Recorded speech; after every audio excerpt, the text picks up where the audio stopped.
At Jean Piaget's cognitive development stage number one. And you can kind of see from the picture in stage number one, there's a lot of cuteness in stage one because we're talking about babies. Baby. All right, cool. So let's look at stage one. By the way, we got some video clips. They're real short, so please hang on, listen to those. Really key part of the lesson to understand what stage one is about. All right, Piaget, stage one. This is called the sensory motor stage. The sensory motor stage. Notice it's got sensor or sensor, as in senses. And then second is motor, as in movement. This is ages 0 to 2, about. By the way, when I give you ages for Piaget, I mean, it's possible that a child develops earlier than the stage. It's possible that a child is delayed, and maybe it's after this age. So 2, 3, 1. These things can happen, before or after. However, generally speaking, kids usually, a typical kid's going to be right in that somewhere. All right, babies and toddlers learn from mostly motor skills and senses. That's how they learn. And remember, that's what Piaget was really interested in, is like how they learn, when they learn, how's that process look. So babies and toddlers learn from motor skills, moving around, and their senses. Let's watch this.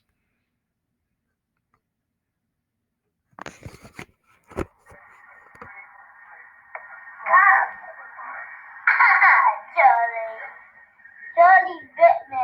Yeah, he's learning from his The first stage of Piaget's theory of cognitive development is the sensory motor stage. This stage occurs from birth to approximately 2 years. During this stage, the baby explores the world around them using their senses and motor interactions with objects in that environment. Piaget proposed that the concept of object permanence, which is when objects continue to exist even if they're out of sight, develops between 8 and 10 months. A good example of this is peekaboo. Give me that back. Give me it back. He also concluded that babies develop stranger anxiety and are nervous or scared around unfamiliar faces. This indicates that even at a young age, babies can differentiate between faces such as their mothers and a friend's. Nope.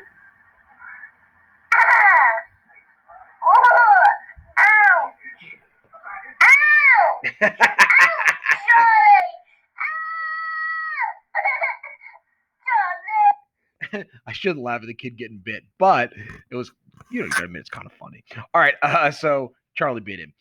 Sensory motor. All right, so that's the first thing. Second, in the sensory motor stage, they learn that actions produce reaction. Actions produce reactions. So in the next video clip we're going to watch, I'll come back to it in a second. So see connections. They also start to see connections between cause and effect. So there's some causality there. So actions produce reactions, and there's cause and effect. In this video clip, you'll notice how the baby, the mother's going to actually not react to the child. And you'll notice the baby tries to get the mother's attention because they already know that, like, if I do this, mom reacts this way. So I'm going to do this because mom always reacted this way. And then the baby's going to get frustrated because mom's not reacting. So this is a psychological test here to prove Piaget's idea about cause and effect and whatnot. Here we go. Babies this young are extremely responsive to the emotions and the reactivity and the social interaction that they get from the world around them. This is something that we started studying 30, 40 years ago, when people didn't think that infants could engage in social interaction. In the still face experiment, what the mother did was she sits down and she's playing with her baby, who's about a year of age. And she gives a greeting to the baby gives a greeting back to her.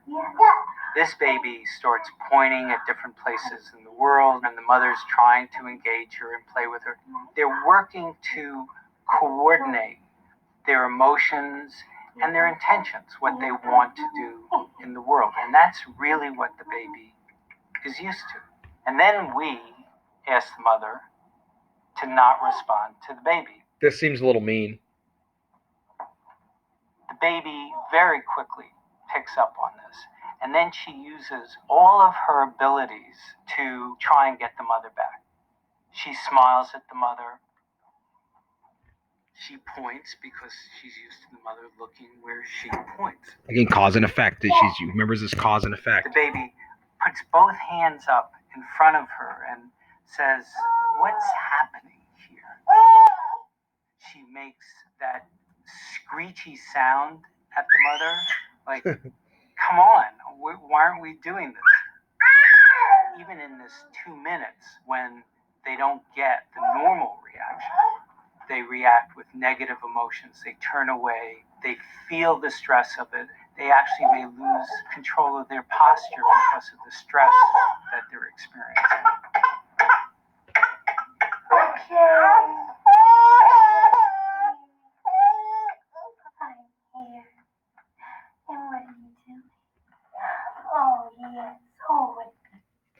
And then the baby comes back there and they kind of make up, if you will. But the point is that the child understands, an action gets some sort of reaction. And so when the mother does like the blank face, the baby's like, wait, I'm going to do, this face. And mom usually gives me a happy face back. And then it doesn't work.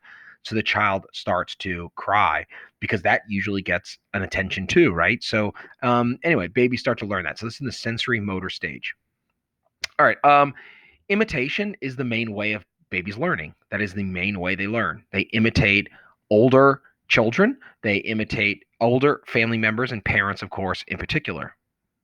Let's watch this. Here's a child doing imitation. This is the last test of how he likes to mimic and copy. Can we kick? Show me how you kick. Kick. Kick. Kick. And dance. Dance. Dance. Dance. Dance. Woo-hoo. Good job. So he's really good at mimicking. All right, so that good example of that. And then also egocentrism at this age, and this will continue on for another stage or two. They only see life from their perspective. Egocentrism. Notice this, the root word is centrism or center. They only see the world from their perspective. And then lastly, they begin to develop the thinking ability of what's called object permanence. Object permanence. And they realize that something continues to exist even if it's not there. One of the reasons that young children, infants, will cry when the mother leaves is that it's almost like they don't know that the mother is actually still there. It's just that the mother's in another room, or the mother went to the store and will be back. And so a child doesn't realize that the object still exists, even if it isn't present in front of them. So watch this video. This is a great example of Piaget's ability to show that this is true about infants. So here's a child who has some object permanence, but not all.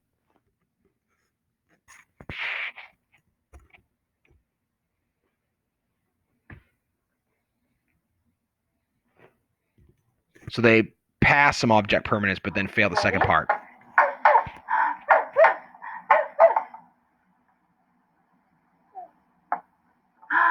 There he is. Very good job. There he is.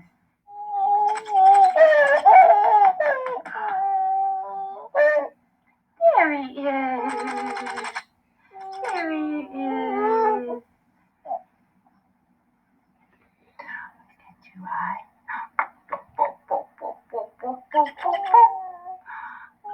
He's like, stop taking the darn thing from me. You're holding on tight this time. You're holding on tight this time. There he is. There he is.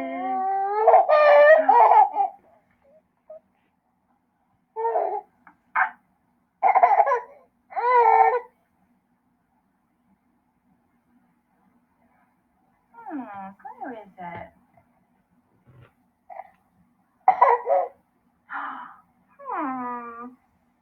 Oh, there he is.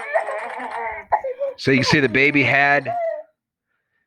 understood that it was still there, but it was hidden the first time because under A, the A mat, but then not under the B mat. So the thinking ability wasn't totally fully object permanence yet, but it's getting there. It's the baby's starting to understand.